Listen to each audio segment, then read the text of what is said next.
Okay, and as expected, a few more have come trickling in, and we suspect even more. So let me go ahead and kick things off by first welcoming everyone uh, to the first of several webinars in a series that we at US Indoor have just launched, today being the first. Just to give a quick overview of this webinar series, we'll have a different one about once every 2 weeks, give or take, running from now all the way to March. We're still putting together some of the topics, but obviously we're going with some of the low-hanging fruit when it comes to our industry. What matters to a lot of folks, those who come to our conference, give us feedback on our surveys as to what would they like to know more about, learn about, or hear about from some of our SMEs, our subject matter experts. Today is no different. In fact, as you can see on screen, today's webinar is titled Turning Data Analysis into Action. Practical AI-driven insights for indoor sport facilities like ours. We have three distinguished guests today, beginning with Mike Scopellite. Hopefully I got that pronunciation right. Thanks, Mike. From First Wave AI/Sport Ops, we got Bhairavi, known as B, from Analytix, and Gary Lindsay from Pinnacle Sports, tackling this topic from kind of three different angles, if you will, with a lot of overlap as well. So with that, obviously hosted by US Indoor, I want to thank everyone for being here. As mentioned in the beginning, as people were coming in, we're going to keep this quite informal, which means if you have questions throughout today's webinar, you can either ask them in chat. Zoom has what we call a raise hand function. Please use that, and you're welcome to unmute yourself to ask questions directly to our presenters. With that being said, and as I mentioned earlier, our webinar series we'll have about 5 or 6 in this series, running about once every 2 weeks. Here are some of the topics that we have locked in: AI, automation, marketing, finance, operations, sponsorship is in that mix as well, and the list goes on. If you feel like you yourself would like to participate in this webinar series or the Know Your Game podcast, please reach out to me after this event, and I'll be happy to kind of set that up for you. Well, with no further ado, let's jump into today's topic. Again, we have our presenters today, Mike Scopellite, AI automation innovator, founder of Sport Ops, advisor for First Wave AI, Bhairavi B, director of Stage Intact Practice, consulting and controller, fractional CFO at Analytix, and an expert in financial intelligence and decision support, and longtime member of US Indoor, Gary Lindsay from Pinnacle Sports, operations strategist and facility advisor. So with that, and being in very capable hands, I'm going to pass the baton over to Mike, who will start off our presentation today. Mike, thanks, and floor is yours. All right. Well, thank you, James. I appreciate the introduction. And I just want to thank US Indoor for allowing the three of us to get together and gab about stuff that it's very near and dear to our hearts. So we're excited to kind of have a conversation and discuss things. And hopefully you can go away with a little bit of knowledge. And hopefully if you have any questions, we'll be able to answer them. So, at its highest level, why does this matter? There is a ton of data that lives within a sports facility. There are many different areas that you can collect data. The problem is doing something with that data. It's finding a way to easily take action on what you see or what you have access to.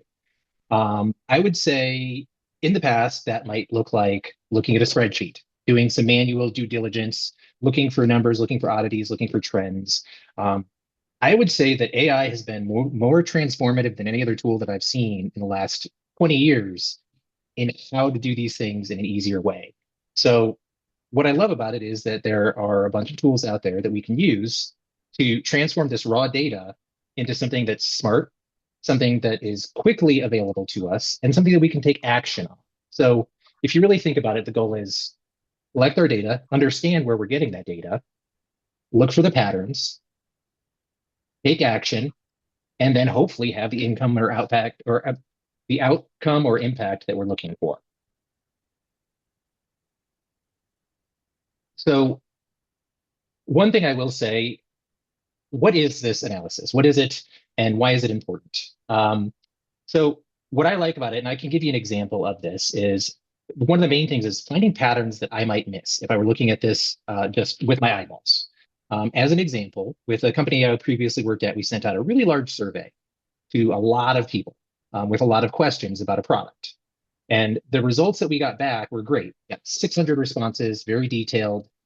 It took me weeks to sift through that data and try to come up with some trends. So what I love about AI is that it sees those patterns that maybe I might miss, and it also finds trends a lot faster than I will. So data analysis using AI is finding the patterns, predicting the outcomes and trends, and then it can help make some decisions too. And in your business, in managing a sports facility, what are the things that you want to do? You want to improve engagement, you want to improve retention, you want to streamline your scheduling and staffing so you're optimized, and you want to get your return on investment with marketing. And I am not a financial guy, but B, I think, are there any other options or things that we look for when we look at data analysis? Yeah, I think I want to go back and reiterate the definition of AI insertion in finance industry. Early on, financial data was supposed to be looked at like after the fact. When you're ready to file your taxes, you want to look at your profit and loss and you want to work on it. Versus with AI now, the aspect is like, hey, how faster you get your insight. So you're analyzing your data in real time. The key is access to that data. And most of the tools adopted or started adopting AI with making sure that there's a faster insight, right?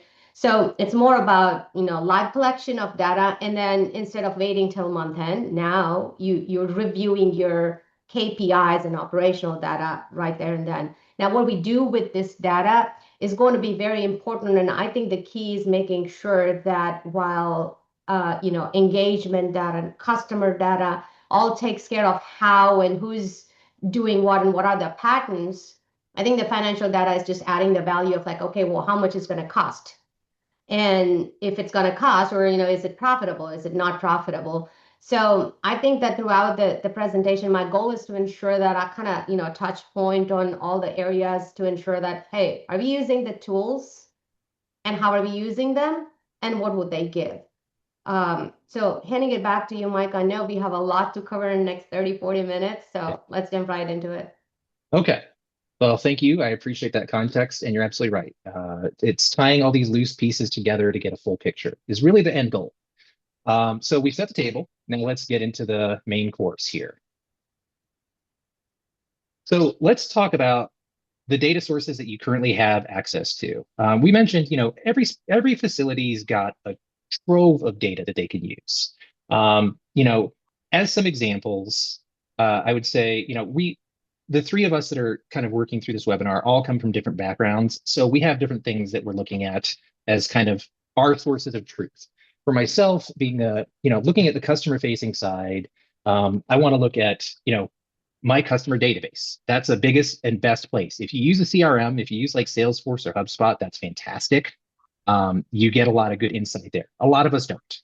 A lot of us have facility management software like Dash Platform or Bond or Finley that we use. That is not a true CRM. And I know, Gary, you've got some opinions on this too that we can talk through, but you've got so much data in that system around the life of your customer. Okay, you've got family connections, you've got demographic data, you've got age data, and you've got all the registration data. Anything they've ever registered for in your facility, you've got that living there. And that's something that you can use. That is a very valuable tool. Similarly, if I look at engagement, that's how do you talk to your customer? There are a lot of really interesting ways that you can get data from your customers. There's the basic stuff. I mean, who here hasn't built out like a Google Doc or a Google form and sent it out? Maybe you do follow-up surveys to any birthday parties or rentals that you have. You've got social posts, you've got social media, you've got email. If you know what an NPS is, that's a Net Promoter Score. And that's a very simple question that you can ask to kind of gauge the health of your business, right? You ask a customer on a scale of 1 to 10, how likely are you to recommend this business? And anybody that's, from like 10 to 7, they are a promoter. They like you. And they're someone that you could probably get good engagement out of. On the opposite end of the spectrum, leading up to that, the 1 through 4s are people that are detractors. There are people that are frustrated or something is wrong. They're not happy with the business. These can help you gauge the health and life of your business. Gary, do you want to touch on the operational stuff or like what other data points? I know you've got a ton of good options of how to collect or what data you can collect. Yeah, so I mean, I think all of us here, like Mike said, you get your standard things that you can pick, but really, how are you going to use that? Like if you're looking at emails, for example, right? So if you send an email from your CRM, your sports facility software, right? Do you actually get real-time data? Actually, just sending information to people. But if you're using a true email service provider, right? It gives you open rates, click-through rates, right? Gives you action items like where people are clicking on your website and what you're seeing. Now you can use all that data to create warm leads and things of that nature. So I think those are things that people in our industry, fail to do. As you guys know, I'm a consultant, so I deal with a bunch of different facilities. And when we work with facilities and ask them what they're doing with their emails, like, oh yeah, we send out emails for our new flag football league, right? Well, then my next question is, well, what was your open rate? Well, I'm not really sure, right? If they know their open rate, they say, well, yeah, 52% of people of the 1,000 we sent it to opened it, right? So now you have 520 people that opened it. Now, what did you do with those guys? Right? Did you take that list of people and drop them into a CRM, an actual like HubSpot or Salesforce or something like that? And did you reach out to them? And then did you track their responses? Did you have a callback list? Because those are warm sales leads. But those are things that in our industry we don't do a lot with. But those are simple things to do, right? And some simple tools and tasks that you can get done with that. From an operational standpoint, scheduling, staffing, right? We look at sales trends data, like for example, for concession stand, right? So if we're going to be open and we're going to have a volleyball tournament versus a 1 day shootout basketball, right? So the length of stay for a volleyball parent is 6.5 hours, right? The length of stay for a basketball participant for a 1 day shootout is 3.5, right? The average length of stay for a person that comes to a camp or comes to a class, clinic, or league is 83 minutes in your facility, right? So how much that person's going to buy at the concession stand is varied by the type of event. So you're able to collect all that type of data and use that to help with scheduling, staffing, how much food you're going to purchase, and those types of things. So there's all kinds of data that is out there that a lot of us just don't use that would make us more efficient and more operationally sound. So those are kind of some high level, simple things that we use, but talking to facilities on a daily basis from all over the country, most of us aren't using that type of data. So B, why don't you Yeah. jump into some of the financial stuff?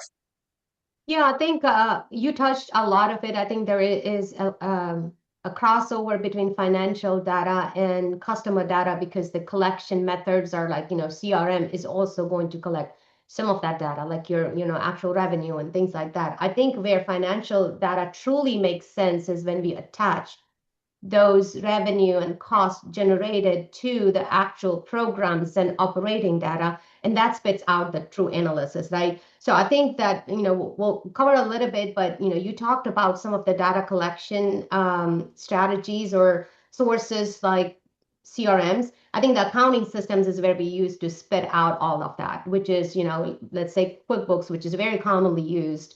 But the point is, how are you using your accounting system? Like there's QuickBooks and Sage and Tech, and all of them have adopted much more advanced, automations and AI-based solutions. So, POS, payment gateways, and, league management tools, and all of that kind of are great data collection sources. And I'll touch base on a little bit, how they make much more value when we kind of connect all customer data, engagement, operational data, and now use that for more financial analysis. Perfect. So along those lines, I have a use case here. So one of the things here, we're talking about these data sources, and Gary and B both had some really interesting points about things you can get from that data. The fact of the matter is, for some of this stuff, you may or may not have the right tools to do it. So around the data collection, I have as an example, a tool that I will be launching next year. This is not a sales pitch, by the way, but this fits very well with this conversation. So I want to show you what some of these tools can look like and what AI brings to the table for you. So I've created a tool called Sport Ops, and it really is just kind of basic, practical AI tools to help you run your business. So we talk about feedback.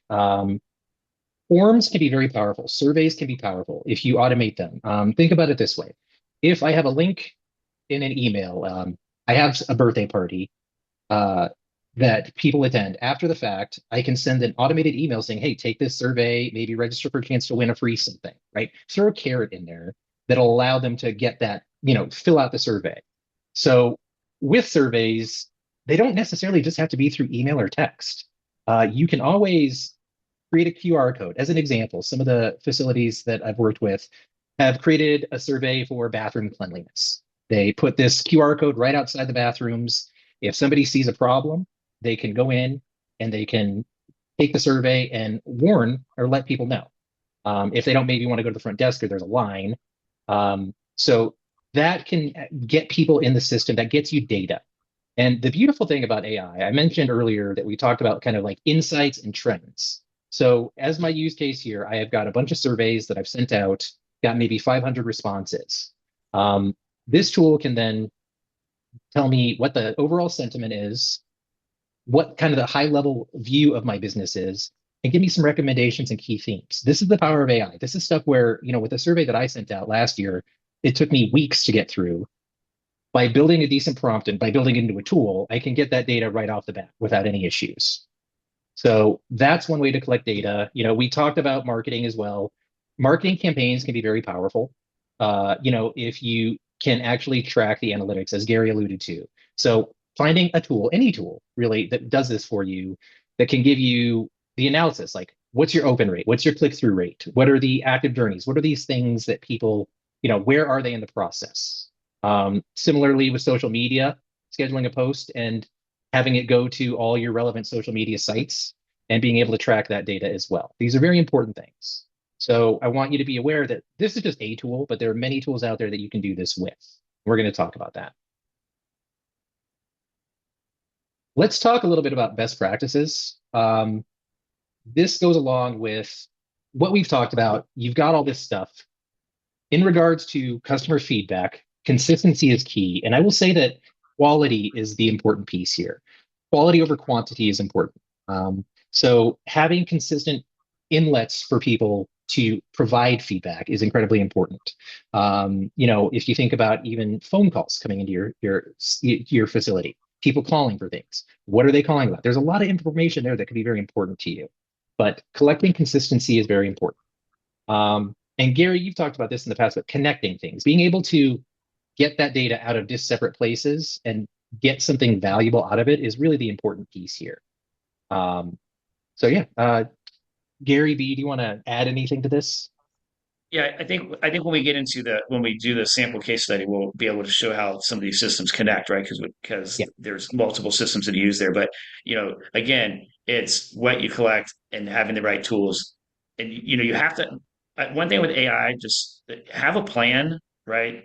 So if you have a plan, AI is much easier to use, right? You have to know where you want to get and orchestrate your prompts and how you want it to work backwards, and you'll get much better information out of it. Yeah, and I agree to Gary that it's about what you want to get out of it. So, for me, from the finance side, I think it's the decision making, right? The power of decision making using AI is the best piece, and that's what you're looking for. So yes, you're gonna have revenue and cost of allocated to each programs available. So what happens when you're logging into your financial statement and all of a sudden it's going to give you like your top 10 performing programs, top 10 performing classes. And not only that, just the availability of seasonal performance and location-based performance and things like that, and that on any particular day. If I'm logging in at 12 p.m. today, I am able to know what happened yesterday. That's the power of AI. So it's the quicker live information through all the integration that happens. And Gary talked about, some of the integrations related to like CRMs and your scheduling system. And if that information is pushed into your accounting software, one way you have your events related data coming in, your registration coming in. From the other side, your wages and your labor and your hours are coming in. And the third side, your bills, your accounts payable allocated to each of these programs coming in. And that spits out a live performance related data. So that's what the end goal is, to ensure that we have KPIs and operational KPIs and financial KPIs available to you when you want to log in element. So it's clean data and fast data. That's the whole, takeaway from the AI insertion in this industry. And we'll use a lot of case-based, examples, when we get there. Yeah. you bring up a good point. You mentioned KPIs. Ideally, everybody has an idea of what that is and what to use it for. If I simplify that, it's a goal. I need something, I need a point that I'm trying to get to or understand, and it tells me how I'm doing in that. So it's a scorecard basically for something specific. That's kind of what we're aiming for. So one thing I will say, we talk about integration as being very important. As any of you probably understand, I mean, we're all on camera here, but in your head, how many of you use just one tool for your business? Nobody. Like they're this separate tools, and we know that integration can be hard. So that's not something like if I am doing this on my own, it can be daunting to think about how do I integrate all this stuff. So we're going to talk about some of the tools that are out there that can help, and a couple of ways to kind of organize data so that it's actionable and you can use it. And that's what we're going to talk about. So my background is product management and software development. So I look at this from that side. I look at what tools make it easier to do my job and what tools would help you do your job. And I've tried to keep the barrier to entry pretty low for some of these tools because building out API integrations is great if you know how to do it. If you don't, then you don't know what that is. So it makes it really difficult to accomplish it. So what I've tried to find are simple tools that you can use that are more embedded than just going to a chat GPT window and typing a question. A lot of us, that's our comfort zone. I can go and I say, hey, what is this thing? What I like and the evolution of these tools that has happened lately are they're embedded into web browsers. So, if you look at my screen, I use Google Chrome. I have a Gemini button here. I can actually click that and ask it questions about the data that's on the screen. Now, I want you to think about that for a second in regards to, let's say, a spreadsheet.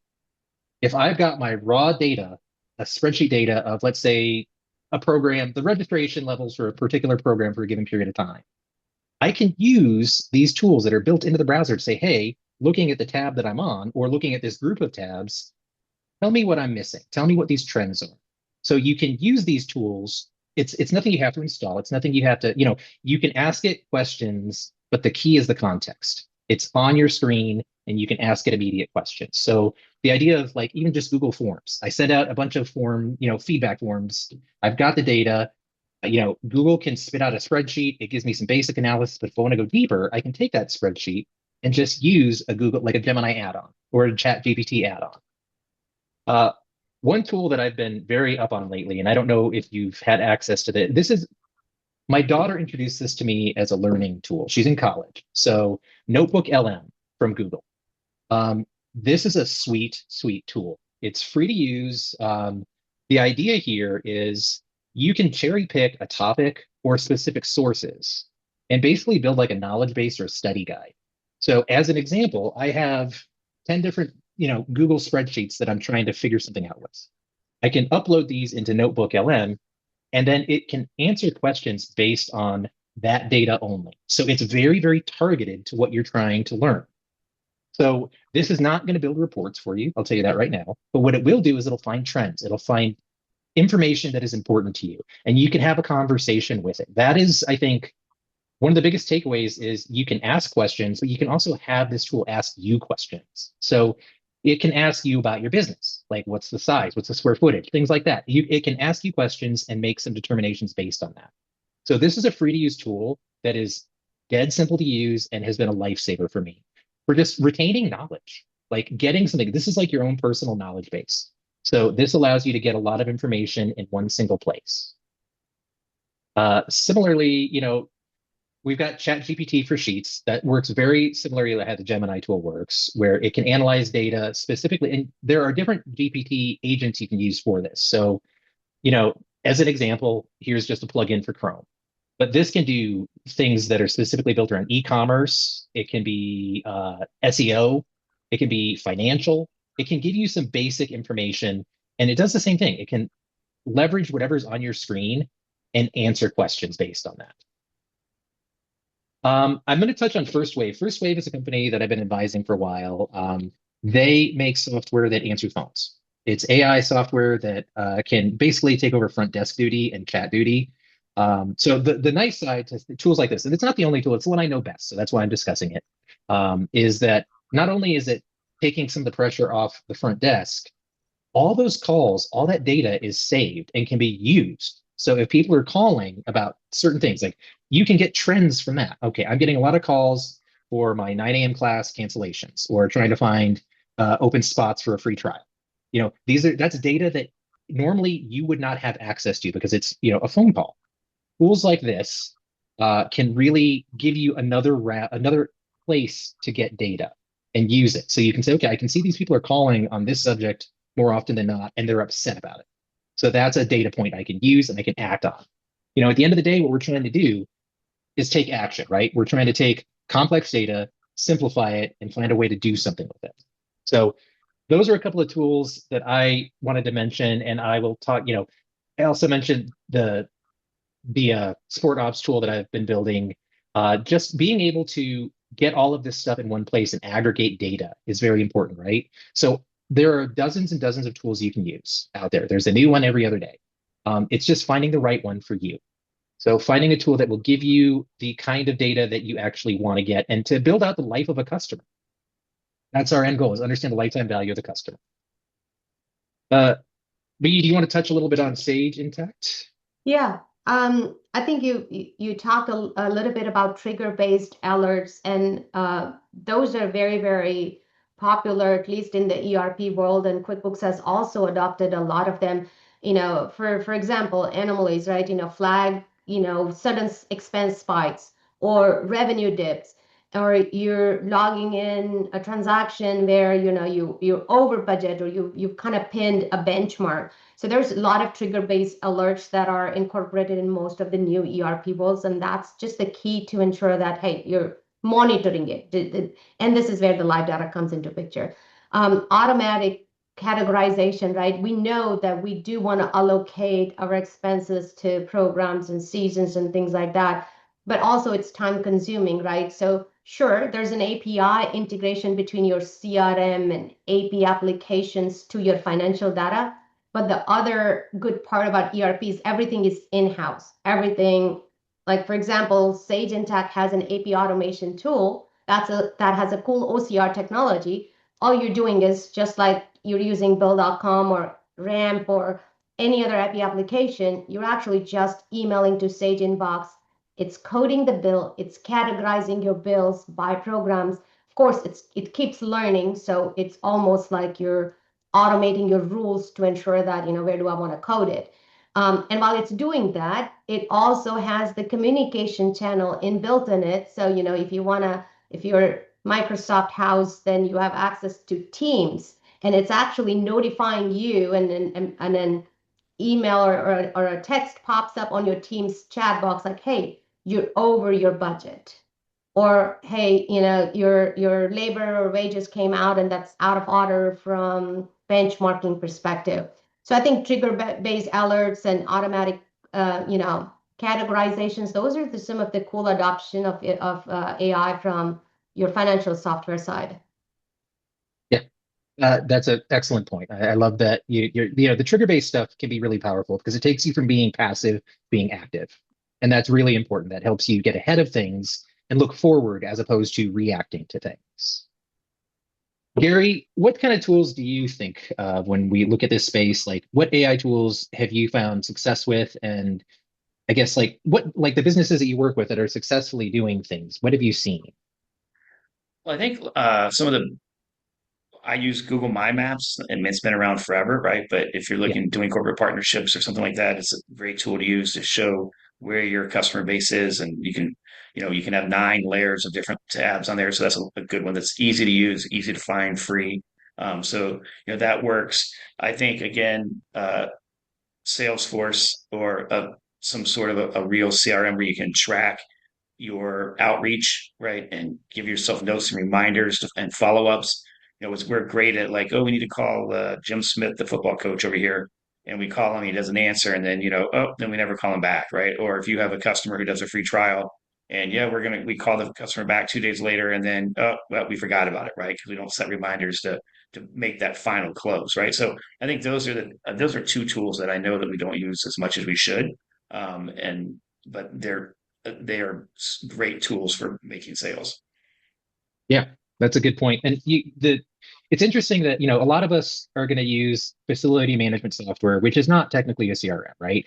It gives us data and we have a customer in there, but it doesn't have all that rich data like Gary just mentioned, like the outreach, things like that. None of the systems that I've worked through or worked on really have those tools built in. So having a CRM dedicated to that sort of thing can be really powerful. And I feel like that's like leveling up for a business, right? You can find a well-priced CRM that gives you access to these tools, and it can be transformative for your business. It takes you to that level where you can actively really monitor your outreach and take action based on what you're seeing. It just gives you another layer and it's like an evolution of what you can do. So going from like you're sending emails, out to the ether, either through like a Dash platform or a bond or something like that is great. Like Gary said, getting all that data around it is the important part. So yeah, CRMs can be incredibly powerful for you. We've got a pretty interesting use case. Gary, do you want to jump into, we want to talk about what it looks like in action when you actually start leveraging some of these tools and really working your data. So Gary's got a pretty good example for us. Yeah, I'm just going to go over the highlights, but this is an Yeah. example of what I've actually used recently. So for a lot of you that run child development programs, right? The our numbers aren't as high as we want them to be, right? It's an overall industry trend, right? So there are outliers, but as a general rule, enrollment in child development classes is a little bit lower, right? So the first thing we always want to do is we want to look internally and say, yeah, my coordinator's bad, we're not doing this and we're not doing that. And those things do matter, right? Our coaches aren't trained, so our retention's bad, and those things can have an impact.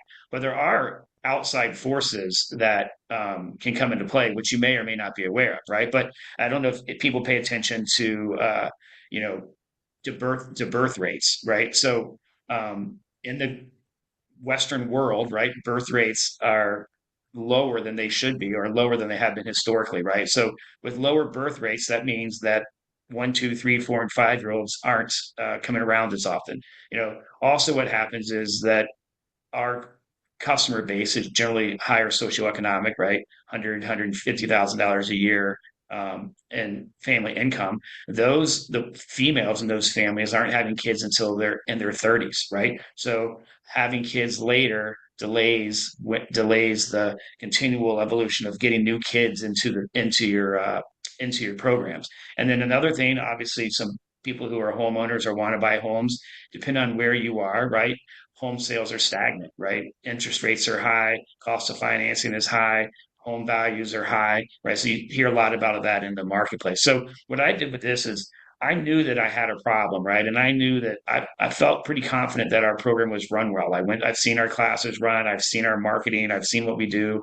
Our outreach has been good. Our response from our customers is good. Our retentions is relatively good, but we just really weren't growing, right? We were just stagnant, right? So when I say how you write the prompts and what you're looking for, I knew where I was trying to go, right? So I knew kind of what my issue was. And so I created a prompt to ask about were there any other outside factors that could be affecting my enrollment for child development classes. And I put down where I was, like what town and city I was in, kind of, and got as specific as I could.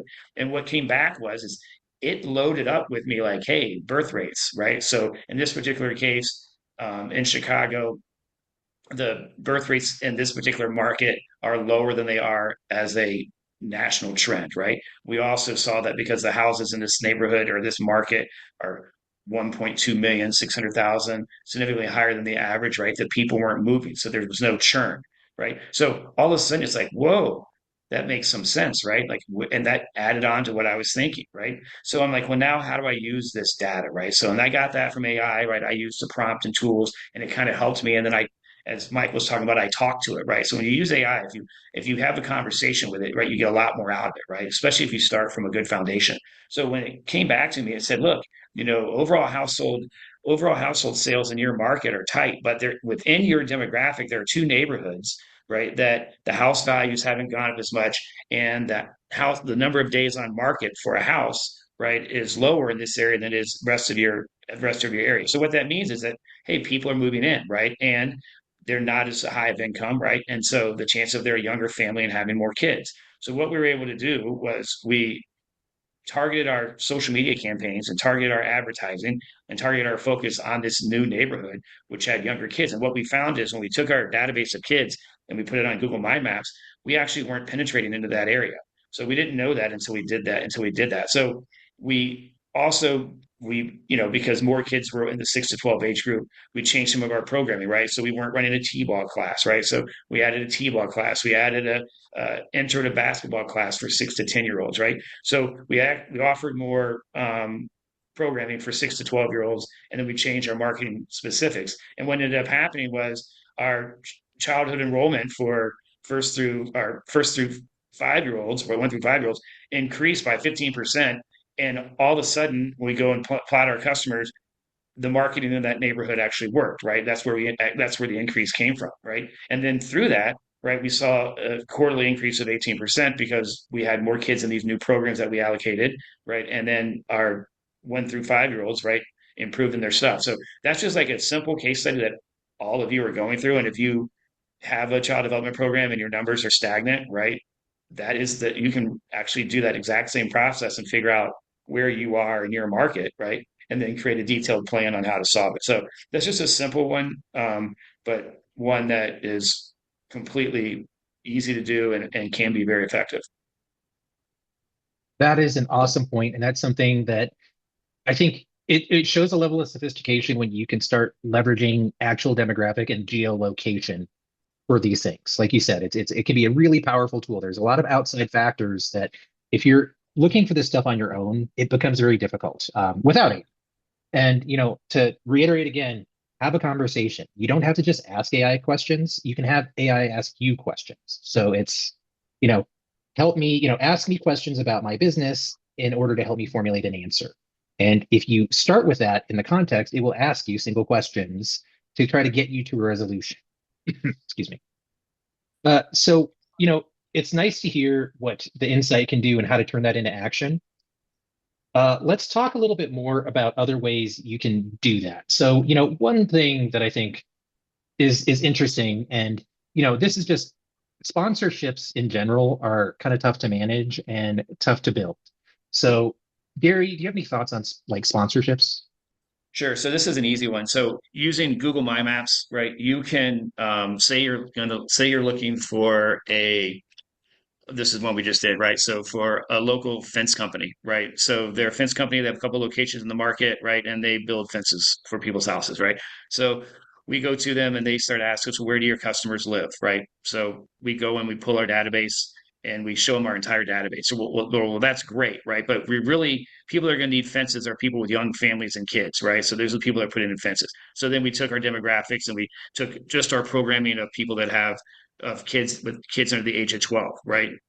And then once you put that in there, now they were able to see their locations and kind of where that fence opportunity was, right? So because I was able to segment my customers by age or by program, right, I was easy for me to make that sale. Another classic example is that we have a orthopedic or back chiropractic type office, right? So if you ever go to an art fair or some festival thing in your community, you're going to see Chiro One or you're going to see, mybackhurts.com or whatever. You're going to find these different types of companies that do orthopedics and back placements. Well, they don't really care about having a sign in your facility, right? That's not how they do it. They want to touch somebody. So they want to go to your facility and touch somebody. So because we hold a lot of tournaments and a lot of events in our space, I was able to go in and pull the data from all the customers that come to our tournaments and events and then overlay all of their offices, right, on top of that. And so even though my location was in one part of Chicago, right, our event database had people from all over the Chicagoland area.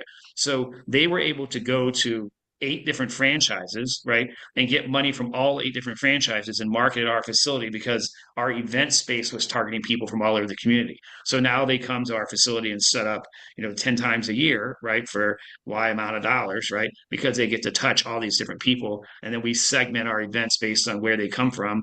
And then they'll send a guy from where I live in North Chicago, right, to all the way down to South Chicago, right, to work that event because that particular event is focusing on people from a wider range and there's going to be plenty of people from the Highland Park area. So those are kind of interesting ways to do that, but that's an easy way for sponsorships and that's all Google Maps and using your data and overlaying where their locations are and being specific as to what the customer wants, and then trying to use your data to match what they need in order to do that. So that would be one for sponsorships, which is another super simple example, but those are things to do.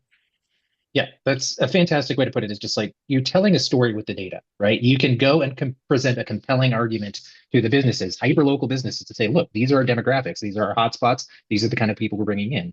And that all comes from having that customer data. Now, Gary, if it's what I'm thinking, you gather a lot of data through waivers, which is awesome. That's one really good way to get all that demographic data. Registrations, waivers, you have ways you can pull people data into your system. And then, as you mentioned, you can use like the My Maps to use that data to tell a picture or to paint a picture. And that's really important. And sponsorships in particular, you're right. You're showing the value to your customer base.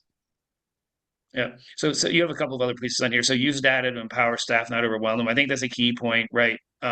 If you have a team, any managers that you have on staff, whether you're a youth program manager, doing summer camps and birthday parties, a little kicker coordinator, your sports program manager, sports performance manager, whoever they all are, right? If they are not using some form of AI, particularly Gemini, Claude, ChatGPT, on a daily basis, right? You're missing out, right? The effectiveness of what they can do in a short amount of time is dramatic. And I'll give you a classic example.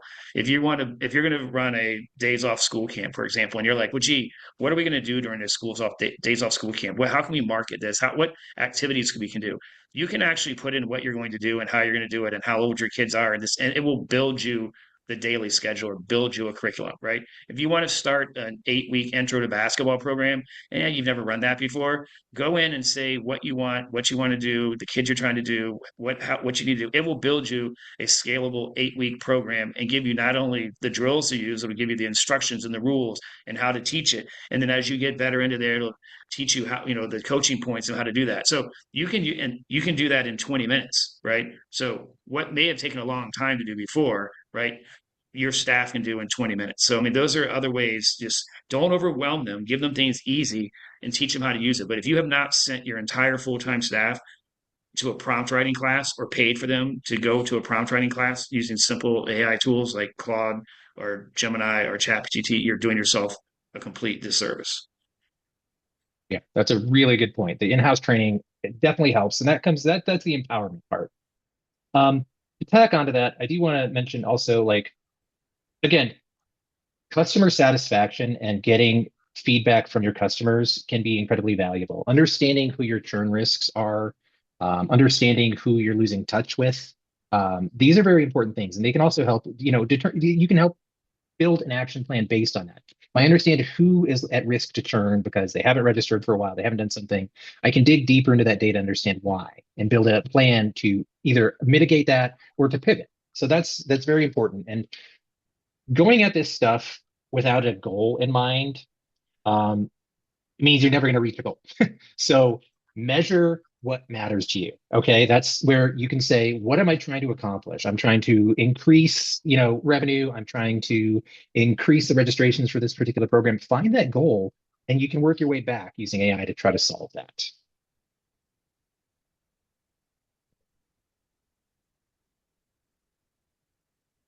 B, do you want to touch on from the financial perspective?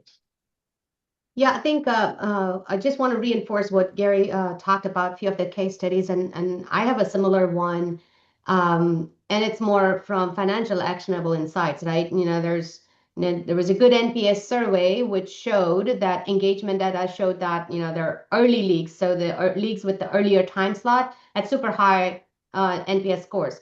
Now, what happened when we inserted that and paired it with the revenue data? Those leagues were also the leagues that delivered the best margins. So now AI is comparing both the NPS survey and the best delivering leagues, and it spit out that, hey, we're going to change the marketing and schedule and prioritize it to the early slots. So if you're only picking or spending much more on the earlier slots, the revenue might just jump up to 10-15%. And this is a live example we did with our client. So I think that the actionable insights are like, if you want to, correlate few data, whether it's customer satisfaction to finance performance, it's going to allow you to make some smarter decisions. Some of the predictive analysis is where you can also use this, right? Budgeting and pricing strategies, like, hey, my top performing program is where I'm going to do the maximum marketing spend. So you want to reallocate your budget to, from low performing ads to the higher converting, campaigns. Pricing decisions, right? Dynamic pricing. You want to also do a lot of predictive and most of these accounting software I talked about, they have a very good budgeting, forecasting tools that will pick all of these operational data and kind of spit out a cool predictive analytics on like, okay, these are your projections and this is where you want to focus on. So those are some of the actionable insights, profitability metrics from finance side. And I know in the lack of time, I just want to wrap up and give my 3 simple takeaways from the financial side so I can give you both enough time.